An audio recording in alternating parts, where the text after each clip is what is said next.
मंडळी, माढा लोकसभा मतदारसंघाचे खासदार रणजितसिंह नाईक निंबाळकर आणि फलटण येथील उद्योजक दिगंबर आघवणे यांच्यातल्या वादाचा विषय आता फलटणच्या डॉक्टर मृत्यू प्रकरणामुळे पुन्हा एकदा चर्चेत आलाय. खरं तर दिगंबर आघवणे आणि रणजितसिंह निंबाळकर यांच्यातले पहिली घरगुती संबंध होते. पण पुढे जाऊन असं नेमकं काय झालं ज्यामुळे या दोन्ही कुटुंबात संघर्ष निर्माण झाला? स्वराज साखर कारखान्याचा आर्थिक व्यवहार काय होता? पतसंस्थेतल्या फसवणुकीचा विषय काय? आघवणे जेलमध्ये कसे गेले? आघवण्यांच्या मुलींनी स्वतःला संपवण्याचा प्रयत्न का केला? सुषमा अंधारे यांनी नेमके काय आरोप केलेत?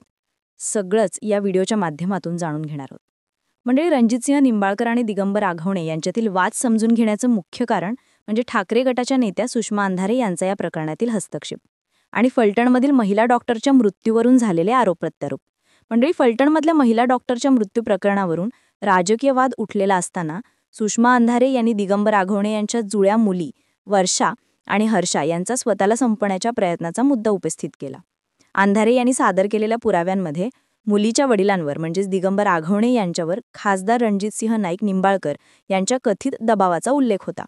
या नोटमध्ये संतोष काकांनी तुमच्यावर केस टाकली, ते म्हणाले बाळ मी काही करू शकत नाही, आमच्यावर खासदार रणजितदादांचा खूप दबाव आहे, असा स्पष्ट उल्लेख होता.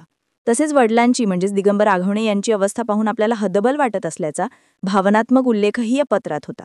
याच पुराव्यांच्या आधारावर अंधारे यांनी थेट आरोप केला की फलटणमध्ये अनेक गुन्हे रणजितसिंह नाईक निंबाळकर यांच्या प्रभावाखाली दाखल होतात. त्यांनी नाग टिळक आणि राजेश इंद्रे यांच्यासारखे खासदारांचे PA तसेच API, जयपात्रे आणि PSI अशा अनेक लोकांवर चौकशी मानण्याची मागणी केली. सुषमा अंधारे यांनी केलेल्या थेट आरोपांवर प्रतिक्रिया म्हणून खासदार रणजितसिंह नाईक निंबाळकर यांनी त्यांना कायदेशीर प्रत्युत्तर दिलं. त्यांनी अंधारे यांच्या विरोधात थेट 50 कोटींचा अब्रूनुकसानीचा दावा दाखल केला.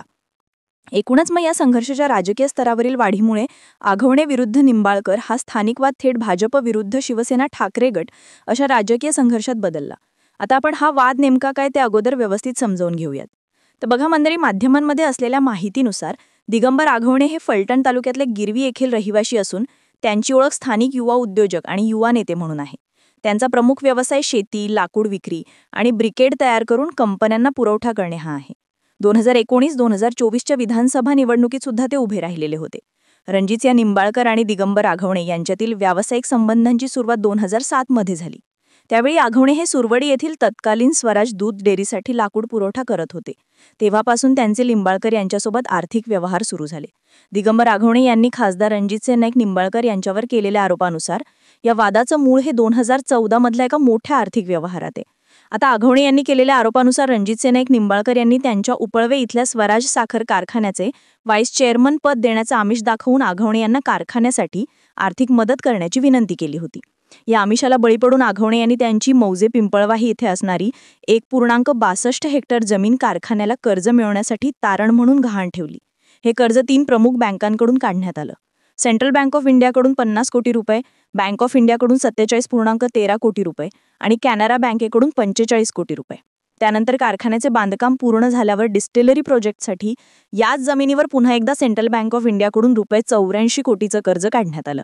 अशा प्रकारे आघवणे यांच्या जमिनीवर स्वराज साखर कारखान्याचे चेअरमन रणजितसिंह नाईक निंबाळकर आणि संचालक मंडळाने तिन्ही बँकांच्या संमतीनं एकूण तब्बल 226 कोटी रुपयांचं कर्ज काढलं. आघवण्यांना ऑक्टोबर 2014 मध्ये व्हाईस चेअरमन पदावर नियुक्तीचं पत्र मिळालं खरं, परंतु साखर कारखान्याच्या प्रत्यक्ष व्यवहारात मात्र त्यांना ठेवलं गेलं नाही. एकूणच दिगंबर आघवणे यांनी आर्थिक फसवणुकीच्या केलेल्या आरोपांमध्ये या वैयक्तिक कर्जाचा गैरवापर केल्याचा समावेश आहे. याशिवाय आघवणे यांच्या म्हणण्यानुसार त्यांनी स्वराज साखर कारखान्याच्या वीज निर्मिती प्रकल्पासाठी तोंडी ठरलेल्या पार्टनरशिप अंतर्गत State of Bank of Patiala, Wadephata शाखा सातारा येथून नांदल, फलटण आणि गिरवी येथील जमीन तारण ठेवून रुपये 2.5 कोटीचं कर्ज काढलं. या कर्जापायी 2 कोटी रुपये आणि नंतर 45 लाख रुपये एकूण 2.75 कोटी रुपये त्यांनी थेट रणजित निंबाळकर यांच्या खात्यावर जमा केले होते. याचबरोबर स्वराज नागरी सहकारी पतसंस्थेचा वापर करूनही फसवणूक झाली असं त्यांचं म्हणणं आहे. 2013 मध्ये निंबाळकर यांच्या पत्नी जिजामाला यांना पंचायत समितीची निवडणूक लढवण्यासाठी आघवणे यांच्या नावे पतसंस्थेतून कर्ज घेतलं गेलं आणि पुढे 2016-17 मध्ये आघवणे यांच्या सुरवडी येथील शेतीचा वादाचा कायदा घेऊन निंबाळकर यांनी ती जमीन गहाण ठेवून पुन्हा 1 कोटी रुपये कर्ज घेतलं. आघवणे यांच्या सह्या असूनही ही रक्कम त्यांना मिळाली नाही. त्याऐवजी परस्पर 59 लाख पतसंस्थेत भरले गेले. या फसवणुकीनंतर आघवणे यांच्या सह्यांचा आधार घेत पतसंस्थेने त्यांच्या विरुद्ध कलम 138 अंतर्गत NI ॲक्टनुसार न्यायालयात दावा दाखल केला. ज्यामुळे अघवणे हे कायदेशीर अडचणीत आले असं त्यांनी माध्यमांना सांगितलं आणि खासदार निंबाळकर यांच्या विरोधात आरोप सुद्धा केले होते. एकदा तर त्यांनी त्यांच्यासोबत झालेल्या फसवणुकीबाबत भीक मागू आंदोलन सुद्धा केलेलं होतं, उपोषण केलेलं होतं. अघवणे यांनी केलेल्या आरोपानंतर खासदार रणजितसिंग नाईक निंबाळकर यांनी सुद्धा अघवणे यांच्या विरोधात मग काउंटर नॅरेटिव्ह सुरू केलं. खासदार निंबाळकर यांनी दिगंबर अघवणे यांना मिस्टर नटवरलाल असं म्हणून त्यांचं चरित्र हनन करण्याचा प्रयत्न केला. निंबाळकर यांच्या म्हणण्यानुसार अघवणे हे स्वतःच अनेक बँकांना फसवणारे असून त्यांनी साखरवाडी येथील एकच जमीन 2 ते 3 बँकांना तारण ठेवून आर्थिक गैरव्यवहार केलेत, ज्यामुळे विविध बँका त्यांच्यामुळे अडचणीत आल्या आहेत. निंबाळकर यांच्या म्हणण्यानुसार उलटपक्षी दिगंबर अघवणे यांच्याकडूनच त्यांना साधारण रुपये 8 कोटी येणे आहे. या 8 कोटींमधून सुमारे 2 कोटी रुपये होल्ड केले गेले असले तरी अघवणे यांच्याकडून अजूनही 6 कोटी रुपये येणे बाकी आहे. या संदर्भातली माहिती त्यांनी जिल्हा पोलीस प्रमुखांना दिली होती असं सुद्धा खासदारांनी स्पष्ट केलं होतं. त्यांनी हे सांगितलं देखील की अघवणे यांना पूर्वीच्या आमदारकीसाठी जी मतं मिळाली ती केवळ आणि केवळ रणजितसिंह निंबाळकर यांच्या पाठिंब्यामुळेच मिळाली होती. अघवणे यांचे आरोप बिनबुडाचे असून त्यांनी विधानसभेला उभं असताना प्रतिज्ञापत्रात कर्जाचा उल्लेख केला होता, त्यामुळे ते कर्ज बोगस कसं असेल असा प्रश्न देखील त्यावेळी निंबाळकर यांनी उपस्थित केला होता. पण रणजितसिंह निंबाळकर यांच्यावरील आर्थिक फसवणुकीच्या आरोपांमध्ये दिगंबर अघवणे हे सक्रिय असतानाच त्यानंतर त्यांच्यावर आणि त्यांच्या कुटुंबियांवर राज्याच्या पोलीस यंत्रणेने कठोर कारवाई केली. सगळ्यात धक्कादायक म्हणजे तर त्यांच्यावर मोका अंतर्गत म्हणजे संघटित गुन्हेगारी अंतर्गत गुन्हा दाखल करण्यात आला. 11 जानेवारी 2023 रोजी दिगंबर रोहिदास अघवणे, त्यांच्या पत्नी जयश्री दिगंबर अघवणे यांच्यासह त्यांच्या टोळीतील एकूण 7 जणांवर मोका कायद्यान्वये कारवाई करण्यात आली. कोल्हापूर परिक्षेत्राचे विशेष पोलीस महानिरीक्षक सुनील फुलारी यांनी या मोका प्रस्तावाला मंजुरी दिली होती असं बातम्यांमधून आलेल्या माहितीमधून समजतं. त्यावेळी अघवणे आणि टोळीवर संघटित गुन्हेगारी, खोटी कागदपत्र तयार करणे, खंडणी मागणे आणि कोट्यावधी रुपयांची फसवणूक केल्याचे आरोप ठेवण्यात आले. विशेषतः रणजित संदीप धुमाळ यांची दिशाभूल करून त्यांच्या नावावर कंपनीच्या नावे रुपये 2.75 कोटीचं बनावट कर्ज काढलं. धुमाळ यांनी तक्रार दिल्यावर त्यांनाच खंडणी मागण्यात आली आणि खंडणीच नापार दिल्यावर त्यांचं अपहरण करून जीवे मारण्याची धमकी दिली गेली असं देखील त्यांच्यावर आरोप त्यावेळी ठेवण्यात आला.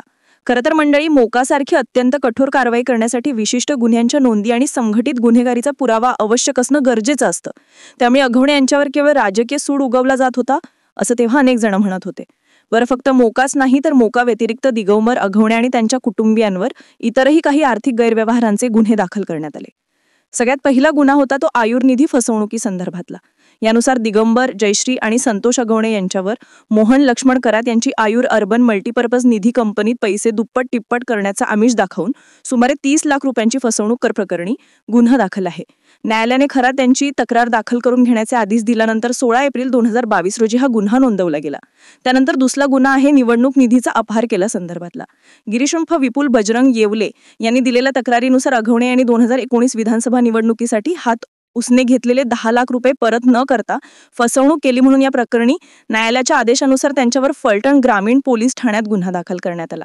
आता या घटनाक्रमातून दिगंबर अघवणे यांच्यावर खासदार निंबाळकर यांच्याशी झालेल्या मोठ्या आर्थिक वादामुळेच गुन्ह्यांची नोंदणी आणि मोकाची कारवाई वेगाने झाली असावी.